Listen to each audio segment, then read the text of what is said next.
Welcome back to Feed the Beast Monster. I'm CZSurvivor, and this mess, well, let me explain. So, above here is my blood altar.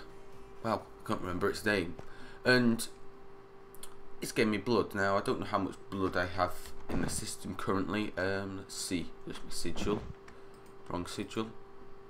Well, I'm running quite low. Something must be eating it up, I'm not too sure. So we'll turn this system on and I'll explain what it does. Now, here are ritual stones. Now, some of you may know what this ritual is, but if you don't know, it is the Well of Suffering. Just turn everything on. Basically, I've got the Master Ritual Stone here, which can be controlled with redstone, and above it, in between the gap between it and the altar itself, I've got a wireless redstone signal linked up to the villager spawner, and as you can hear, the villagers are slowly taking damage. Now what the Well of Suffering does is slowly damage mobs nearby. Now if the Well of Suffering is close enough to the altar, it'll deposit blood in the altar. The only reason you're not seeing it go into the altar is because it's going into my network. And as you can see, all the villagers are slowly dying. Now, it does also take into account the runes of sacrifice, so having runes of sacrifice does make it work more efficiently. It's a bit annoying up here listening to all those villagers simultaneously take damage, but that's what you have to live with. So I decided, well, I need to put it underneath, but I want to have access so I can have a switch there. Well, let's make it into a decorative piece, and that's what I did. Just got some stairs, dropped it down like this, and it looks pretty good, I think. You just come in, you look up, you're like, whoa, because it's an absolute mess of colours, but it works. So yeah. Now over to the drill rig. As promised, we will be getting onto big reactors. But first, this is what I built so far. You may be wondering, why hasn't he built the last pillar? Well, after I built one, I remembered a little thing from modular force fields. Now, I need to kind of get out of here quick so it doesn't kill me. We turn this on, it should be doing something. Oh, it's building? Yep. Because one of the... okay, apparently it doesn't like to... You are building everything, right? Is that just a visual glitch? Yeah, that was just a visual glitch. So, if you have the force field projector and you put in a field stabilized module, it will stabilize the module. Now if you use a custom mode and map out the area, now what I did, if just quickly come over here, I came to the bottom corner here, right clicked with the customized module, then you come up to your other corner diagonal to create, in this case, a cuboid. It could be a cube, whatever, and right clicked up here. That saves all the block types and the positions. As you can see, it's slowly building them. Now you notice there's cobblestone inside. That's where there's little gaps inside here to stop mouse spawning. Down there I used dirt because it was just during the beginning building phase when I was trying to design it, and I was too lazy to take it out and switch it over. Now, where's it getting these blocks, you may be asking? Well, some of you may have noticed this chest here, which is filling up with items. Just going to put a few more of them in because I knew I'd be running out. I might not have enough items here, I might do. But yeah, this is what I have built and it looks pretty good. A few more tweaks to be done here and there, but yeah, I think it's good enough to get onto the actual production of it. Now this here is glass from Chisel. It is the steel framed glass, I do believe. Yeah, easy way to do it. Take my Silk Touch blood pick. Don't believe I told you I made this. Ornate steel glass, sorry. So yeah, I made this blood pick and I just stuck Silk Touch on it. I did kind of destroy my base twice with it. Don't right click with it, it's very dangerous. Was a good place to show you. Let me go find somewhere to show you its devastating effects. This looks like a lovely cave over here. So if you come down, if I just come down here and we'll show it deep in the cave as not to destroy the environment. Let's say we right click here, big leg, and ooh, a nice big open room, and that uses a lot of blood, just to warn you. But yeah, it's a good way to fill up your inventory with absolute load of materials. And because it's silk touch, I'm getting all the stone back. Can I dump all my stuff in here? Thank you. So yeah, that's part of what I've been doing with the reactor. Well, no, with the drill rig thing. Next of all, we got to get on to setting up this big reactor. I didn't go over how the interfaces and all that's working. Let me explain quickly. Here's speed modules, it makes it work faster. This is a silence module, stops it making annoying noises, and of course the field stabilization. You have to translate your field up because it centers the field around the field projector, and the center of it will be somewhere in the middle, probably somewhere like there. First time I did it on missing glowstone, mustn't have built it properly. First time I did it here, oh, I'm missing glowstone on all of them. I don't know. First time I built it there, I forgot to translate it up. I hadn't put the stabilized module in yet, but it put an impenetrable force field around it, so I had to get it complicated. I took my power fist and set it to the blink drive and just started trying to teleport inside the block to rip out or turn it off. Now, one thing you're also going to need is speed modules in your Fortron capacitor. You've got a coercion drive which turns RF, I do believe also EU into liquid force or Fortron, I can't remember what it's called. Capacitor just stores it, and then you've got your projector. Now your capacitor can't really transmit it that fast. If we just quickly show you, it's only 250 litres, where this thing's currently using 2.48 litres. Coercion driver, absolutely fine, it can produce 10 kilolitres with ease. So yeah, that's all that. Oh, I'm out of that stuff again. Let me go get some more resources. Right, so now we're going to move on to big reactors. Now in here I have a load of big reactor stuff already programmed in. I have cryofume dust. Reason why? Well, let me explain. Cryofume dust is real cool and works as a brilliant coolant for big reactors. So yeah. Now if we come up here, let's see. I've got this here set so that that it will output cryofume dust into here when it has less than 10,000 liquid cryofume. So let me quickly get a bucket. One of you. Find the jelly cryofume. Take that. Remove that glitch bit. Come up here, and if we come over to this, we tell it that and switch this setting over, it should turn off, telling the system we need more cryofume dust and all that. So it's currently going to make it. Now I'm making my let me just have a look at it. It's a bit complicated, so I'll explain. There's two, see, I can't remember how you spell it. Is it Y-O? Oh, just let me have a look. Dust. Wait, no. Need to try gelid.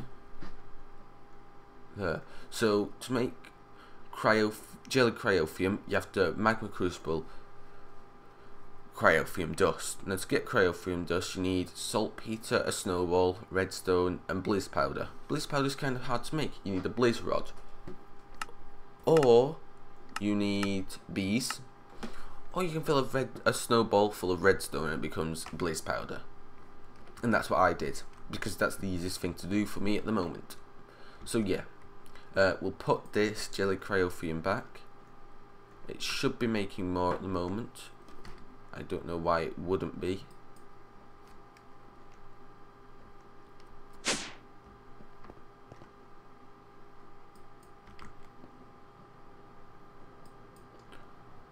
no, I don't want the redstone level limiter. I want to have a look at this.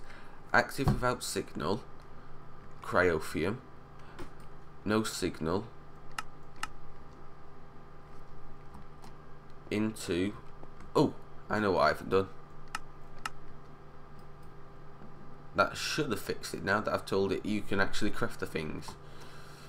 Let's have a look. Should be going now. Can I go down here? Right, let's have a look. Yep, it's currently crafting all that. So, what we want to do is set up our big reactor. So we're going to need reactor parts. So we're going to need a, let's see, I believe 4. No. Let me just check this diagram again. So I've done some counting and checked the diagram and worked out what I need. So I'm going to need 4 reactor control rods, a reactor controller, a reactor power tap, 2 reactor access ports. Now, we need 98 blocks for the outer casing of a 5x5x5. So these go on the outside, so that's 1, 2, 3, 4, 8. 98 minus 8 is 90. So I need 90 reactor casings. Now, just let me check the recipe for reactor glass. It's made from 1 reactor casing. So we'll tell the system to craft 90 of these, and then we can pick and choose where we want the reactor glass to go, and it'll be nice and easy. So I'm going to wait for this lot to craft up, and then we'll go build the thing. Right, so let's get crafting this structure.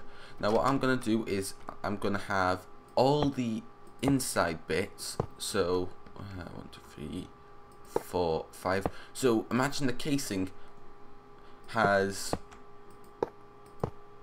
you have the faces and then you have like edges. It's like from corner to corner. It's a bit awkward to explain. If you know how the the MAC, the molecular assembly chamber, is built, I'm going to build it like that. So have that kind of pattern and have the heat vents as glass and any other essential pieces. And I've just realised there is one item that I have actually forgot, which is crucial in a reactor: the fuel rod. And I think this thing just holds fuel rods, and you just insert yellorium ingots. So we're just going to quickly finish this off.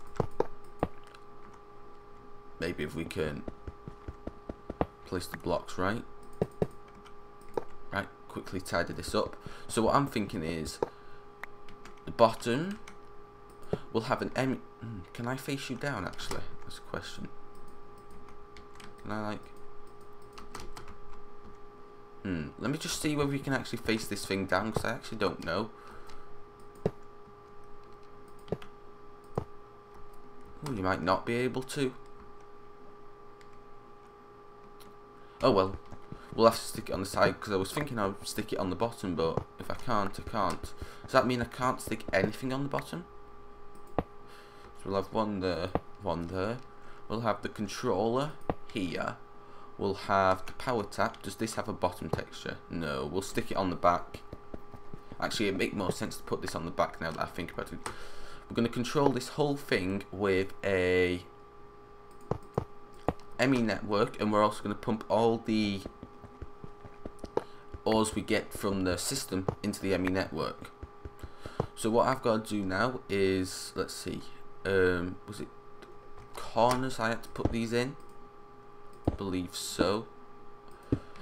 And I'm just going to get what I need left. I'm going to change all this reactor casing into reactor glass so we can see inside. Right, so what we've got left to do on this is now insert some jellied cryophium. Now, jellied cryophium's source block is actually affected by gravity, so this cryophium will fall down slow and steadily. Now, you also will notice that cryophium kind of puts a chill on things. So yeah. So we're going to fill the whole thing up with cryophium. Put you lot over there. We'll get all of you. Put you down. And this should help keep the thing cool. As you can obviously see, jelly cryophium is cooling the area around me, and it started raining. Lovely.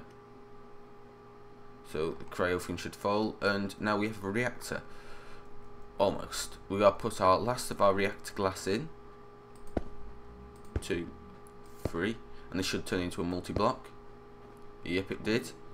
We can see our reactor, so it's got quite a nice interface.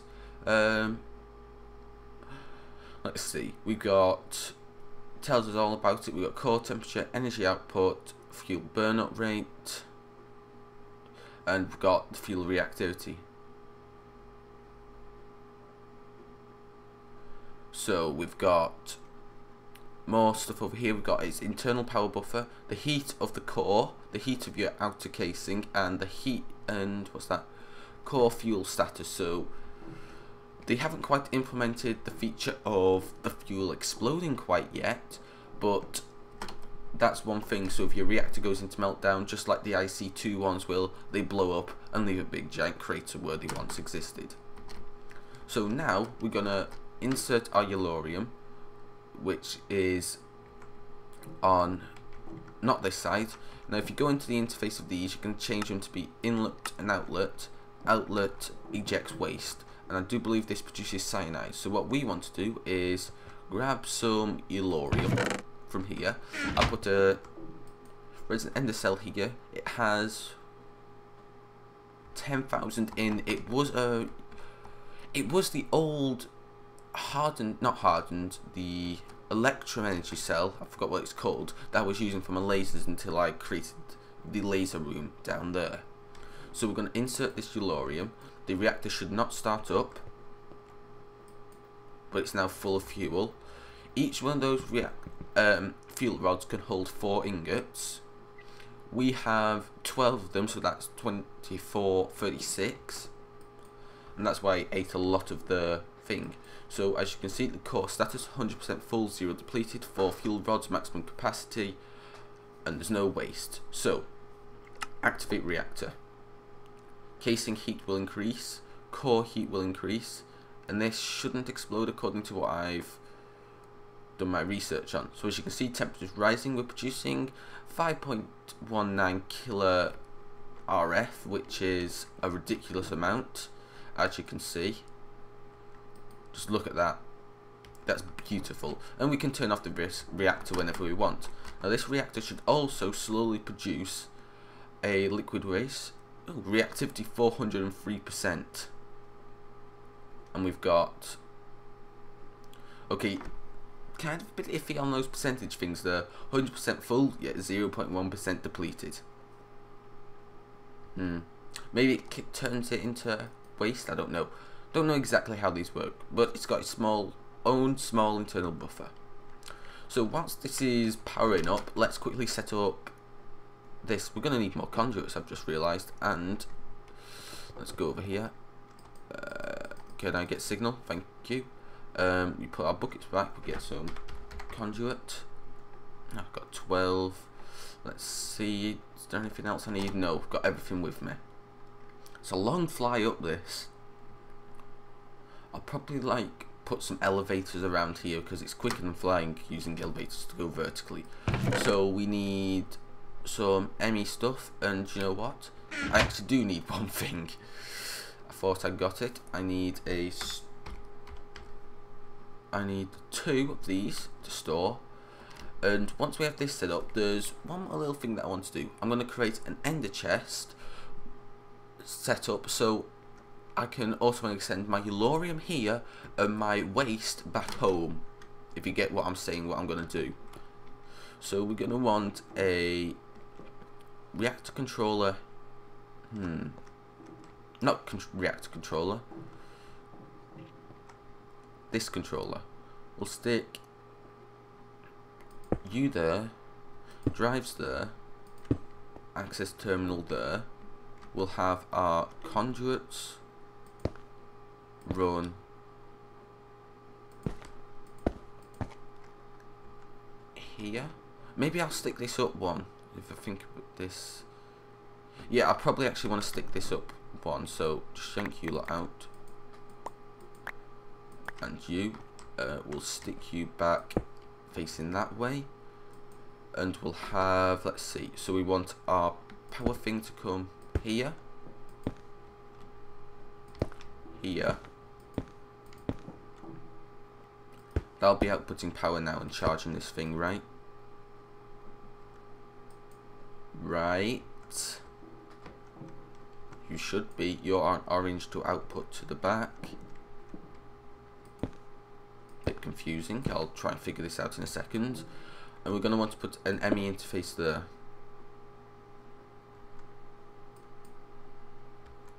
You're like not receiving power or something. You're charging up. It's got out.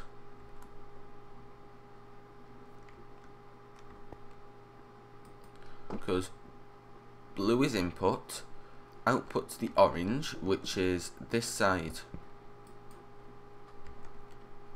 We are maxed output. Right, that's really confusing me. Let's see, can we set the front to orange? Okay, the thing's glitched out. Let's try the old break it completely, waste all our power, failsafe. So we want to set the top to blue, the right to orange, and the left to orange. Are you working?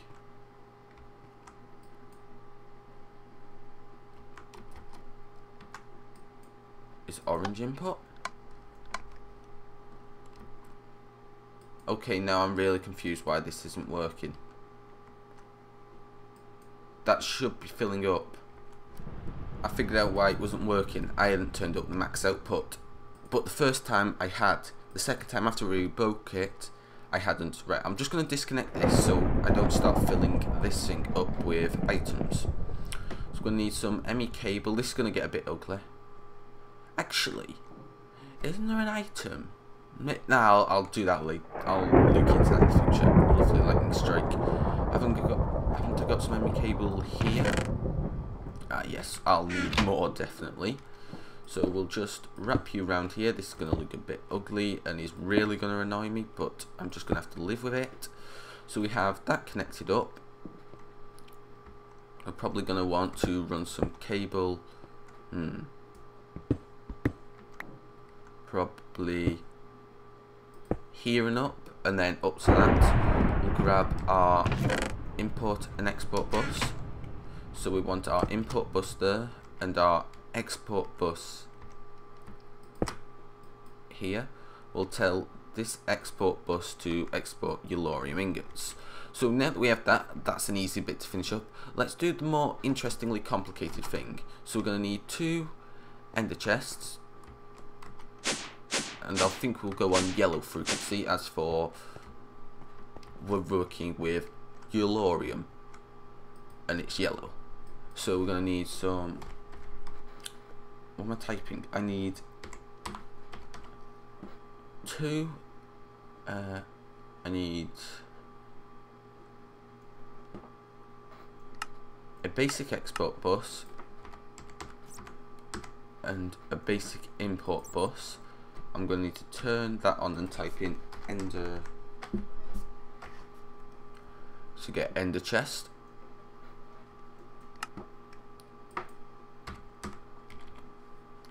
Oh, we've got yellow wool conveniently, so we'll take 2 of you. And actually we'll need 2 of you actually, because we'll need one for the other side as well. So let this craft it. Coming up with this as I go along. As you can tell, it's not really planned out to say. Right, so I just quickly set up this little thing here. So what's it doing is it's exporting cyanide ingots into the chest, and I'm telling a precision import bus to only import Yellorium ingots. So we're going to need actually no, we don't need to grab it just yet. We're going to come down to our base, land here, and go down, down, down into here. We're going to get an ender chest, and we're going to go down 1 more floor, and we're going to go here. Here. and we're going to have a precision import bus told to only import. Oh, it just went. Cyanite. Now cyanite is the waste product of the reactor, and I'm also going to tell an import bus, so I just want cyanite to go in there, and I want a basic export bus to export yellorium into here. Now this ender chest will never fill up with yellorium. I will never have that much. I haven't got that much to start off with. I think you can produce it from uranium ore. Wait, just let me have it.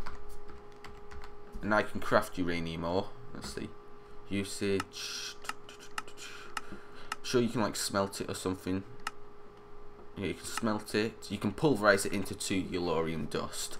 Nice and easy. So I can actually produce yellorium when I need it.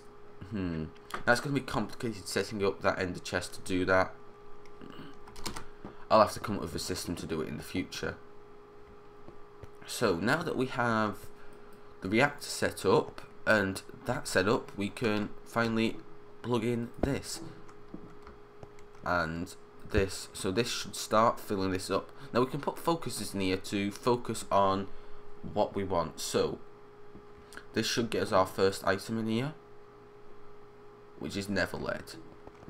Actually, I want to export every item I get, actually, now that I think about it. Do I really want... yeah, actually, no, I want to keep them here, because if I'm sending them over to the other base, they're going to clog up the system with them being loads of complicated stuff. So this import bus is full of yellorium. This one here, this thing here, is slowly producing some burnt up fuel.